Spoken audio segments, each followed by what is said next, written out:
Hey mga Lodi Cakes, napansin nyo na ba tong bagong update ni Meta sa Facebook? So marami nagtatanong sa akin dito at marami ring creators ang nalilito kung para saan ba to. Sa bagong update nga ni Meta, ito yung nadagdag sa dashboard natin. Ang tawag dito ay Activity and Status Dashboard. Dito makikita ni Meta kung gaano ka ka-active bilang creator. So unahin ko munang i-explain tong post na nakikita nyo dito.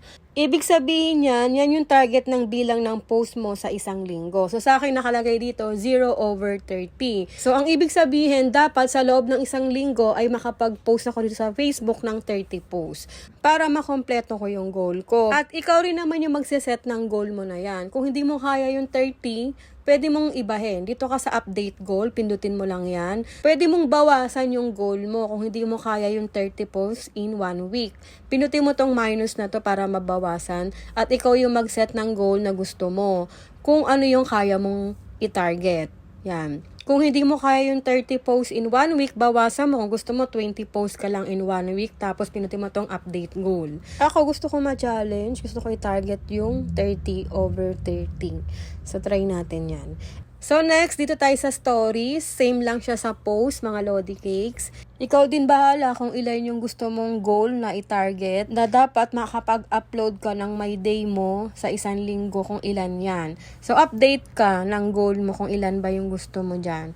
So, sa akin, ginawa ko na rin siyang 30 para ma-motivate ako. Yan. So, parang ginawa to ni Meta para magsipag ka. Kasi meron kang goal na dapat tapusin, tapos para maging consistent ka na rin sa pagpo-post. Parang yan yung gustong mangyari ni Meta, kaya niya ginawa tong activity and status dashboard na to. At yung reception naman, ito yung pupuntahan natin para kumain sa kasal, birthday, binyag. Charot lang. Yung reception, mga Lodi Cakes, ito yung score ng engagement mo. Kapag marami kang likes, comments, share, at positive reaction sa content mo, tataas yung score na yan. So sa akin nakalagay 4 out of 10. So, ang target natin dito ay mapa 10 out of 10 yan. Hindi po sapat or basihan para mapataas natin yung reception score natin sa malalakihang views.